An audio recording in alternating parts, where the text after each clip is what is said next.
এরপরে যখন British soldiers আর German সোলজার্সরা যে যার ট্রেঞ্চে ব্যাক করে গেল, তারপরে জিম ম্যাকপারসন লিখছেন তার চিঠিতে তার ওয়াইফকে যে that night back in our dugouts we heard them singing a carol and singing it quite beautifully. It was Stille Nacht, মানে silent night. Our boys gave them a rousing chorus of while shepherds watched. We exchanged carols for a while and then we all fell silent. We had had our time of peace and goodwill, a time I will treasure as long as I live. তো এখানে বলছে তাদের dug আউটসে বসে বসে তারা রাত্রিবেলা, dug outs মানে যেখানে সোলজারদের শেল্টার, আর এগুলো তৈরি হয় মাটি খুঁড়ে ডিগ আউট করে, সেই থেকে আর কি ডাগ আউটস কথাটা। এখানে পাশে দেখো মানে লেখা রয়েছে a shelter for soldiers made by digging a hole in the ground and covering it. মাটিটা খুঁড়ে একটা গর্ত করা হতো, সেখানে সোলজাররা থাকতো, আবার সেটা ঢেকে দেওয়া হতো। সেই মাটি খুঁড়তে হতো বলে, ডিগ আউট করতে হতো বলে ডাগ আউট এটাকে বলা হয়। তো সেখানে তারা শুনতে পেল যে জার্মান সোলজার্সরা ওখান থেকে ক্রিসমাসে যে গানগুলো হয়, ক্যারলস বলা হয় যেগুলোকে, তো ওরকম ক্যারল গাইছে একটা, যেটাতে ইংলিশে বলা হয় সাইলেন্ট নাইট। এখানে আবার এই পার্ট থেকে ব্রিটিশ সোলজার্সরা আবার তাদেরকে গানেই যেন তার উত্তর দিল যে ওয়াইল শেফার্ডস ওয়াচড। তো এইভাবে কিছুক্ষণ একে অপরকে ওরকম ক্যারলস গেয়ে গেয়ে এরা উত্তর দিতে থাকলো। তারপরে আস্তে আস্তে সব আবার চুপ করে গেল। তো তাতে জিম ম্যাকপারসন বলছে যে আমাদের যে একটা শান্তি, একটা ভালো সময় আমরা কাটালাম, সেটা ফাইনালি শেষ হলো। আর এই সময়টা আমি হোল লাইফ, যতদিন আমি বাঁচবো আমার এটা মনে থাকবে। I will remember it all through my life. তারপরে dearest Connie, my Christmas time next year, this war will be nothing but a distant and terrible memory. I know from all that happened today how much both armies long for peace. We shall be together again soon, I am sure of it. Your loving Jim. তো লাস্টে তার ওয়াইফকে, কোনি ম্যাকপারসনকে gym লিখছেন যে next year এই টাইমে যখন Christmas হবে, তখন হয়তো এই পুরো যুদ্ধটাই আমাদের কাছে একটা খুব টেরিবল, ভীষণ একটা মানে বিভৎস একটা মেমোরি হয়ে থেকে যাবে। কিন্তু আমি জানি যে যা আজকে হয়েছে সেটা আমাদের কাছে কিন্তু একটা খুব সুন্দর জিনিস। দুটো আর্মিরই একটা খুব ভালো দিক সামনে এসছে, যে প্রত্যেকেই আমরা শান্তি চাই। Both the army's long for piece, তারা খুব মন থেকে শান্তি চায়। এই বলে সে চিঠিটা শেষ করে, আর লাস্টে বলে যে we shall be together again soon, মানে আমার আশা যে আমরা খুব তাড়াতাড়ি আমাদের দেখা হবে, আবার একসাথে আমরা থাকবো। I am sure of it, আর সেই ব্যাপারে আমি একদম শিওর, আমি জানি যে আমাদের আবার দেখা হবে, আবার আমরা একসাথে থাকবো। এইখানে আমাদের সেকেন্ড ইউনিটটা কমপ্লিট হচ্ছে। Unit 2 is coming to an end. এখানে দেখো কম্প্রিহেনশন চেকে টোটাল 5 কোয়েশ্চেন্স আছে। আমি প্রত্যেক কটা কোয়েশ্চেন পড়ে তার সাথে যে আনসার্সগুলো আছে সেটাও ডিসকাস করে পড়ে দেব। সো ফার্স্ট কোয়েশ্চেন যেটা এখানে আছে,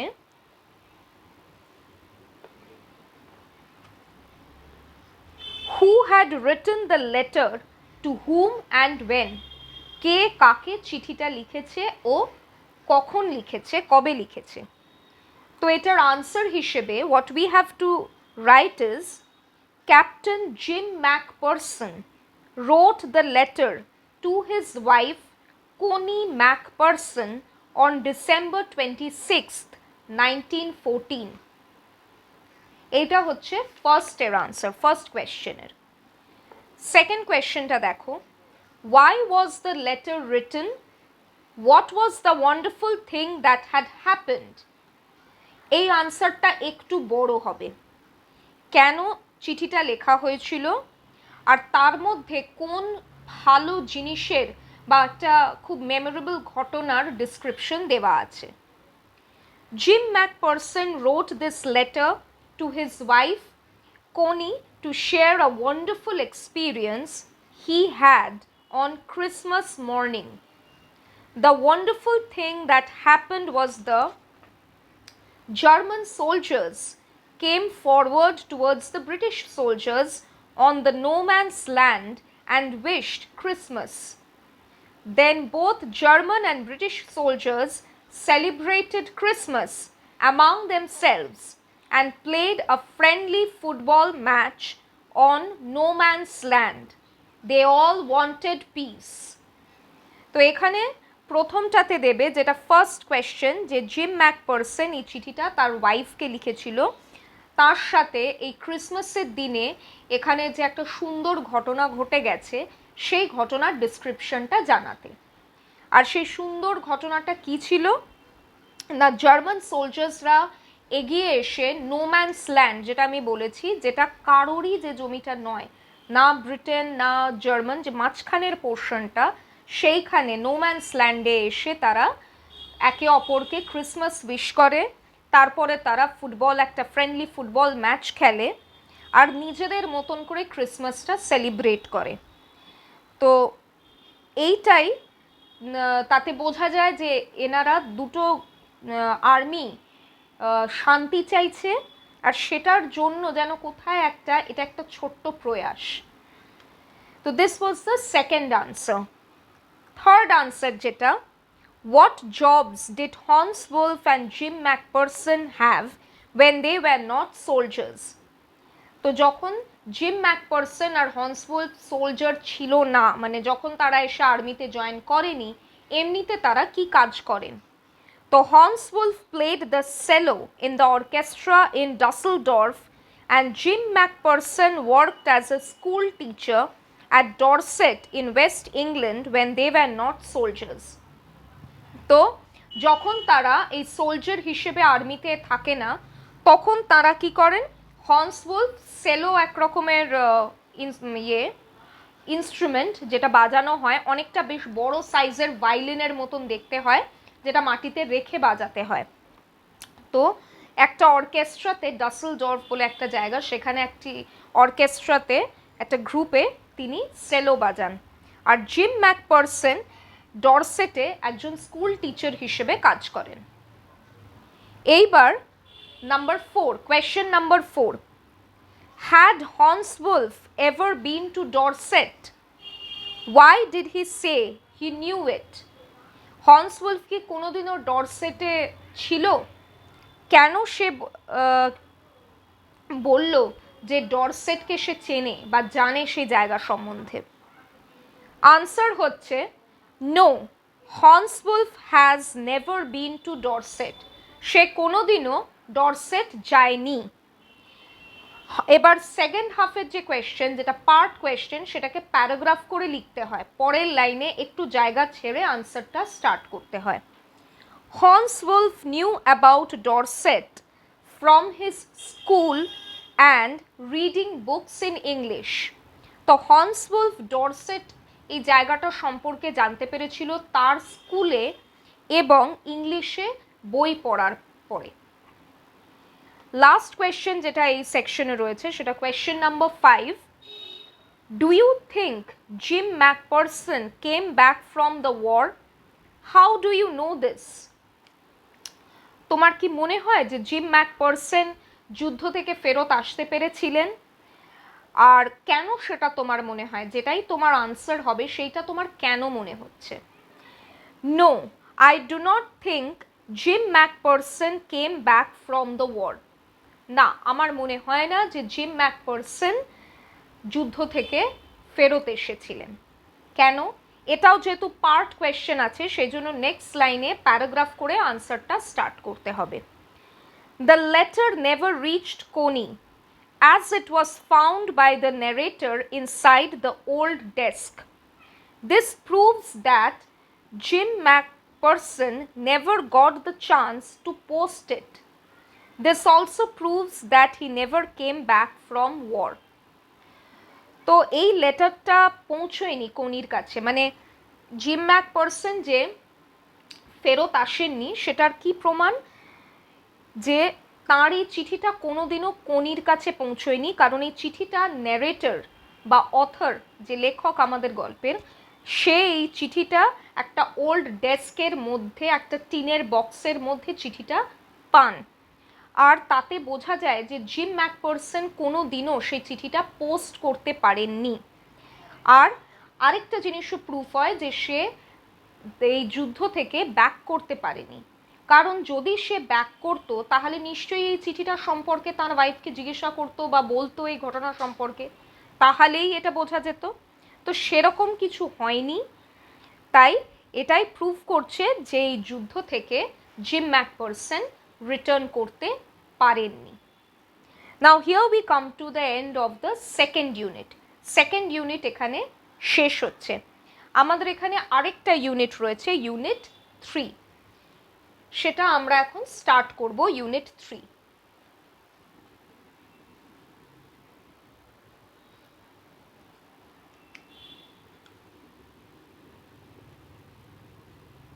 ইউনিট 3 হচ্ছে the last portion of this story.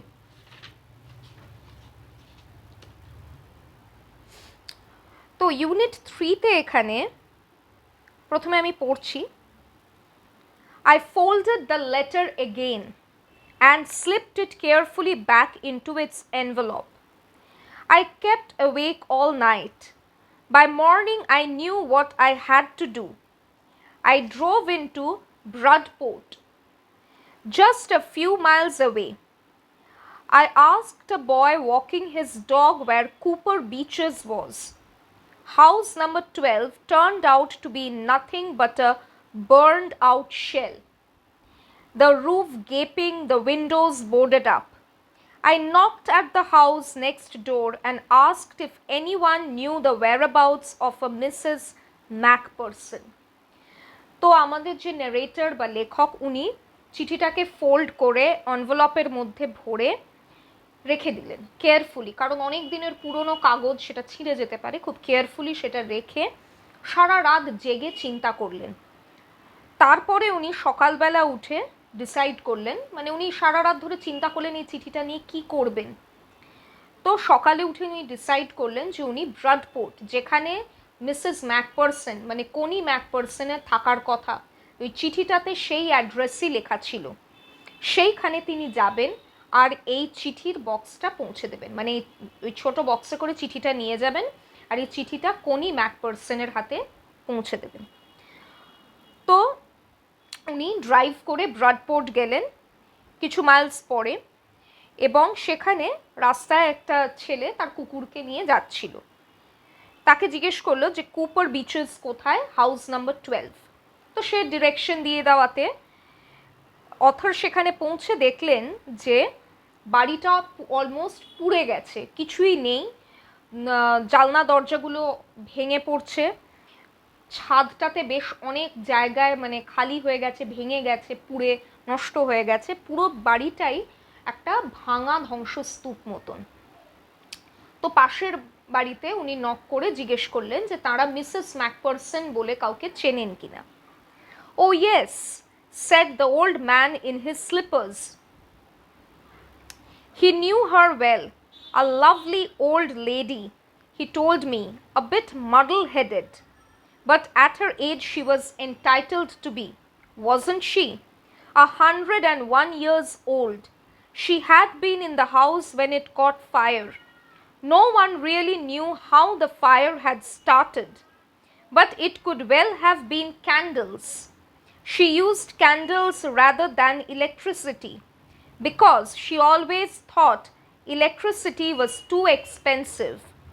The fireman had got her out just in time. She was in a nursing home now, he told me. Burlington House, on the Dorchester Road, on the other side of the town.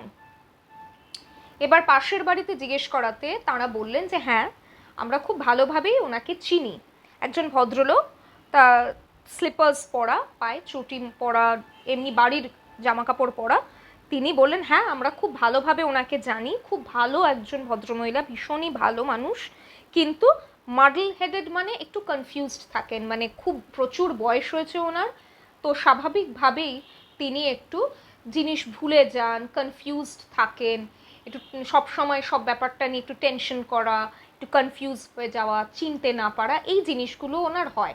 তো সেটা তার বয়সের জন্য, কিন্তু উনি খুব ভালো মানুষ।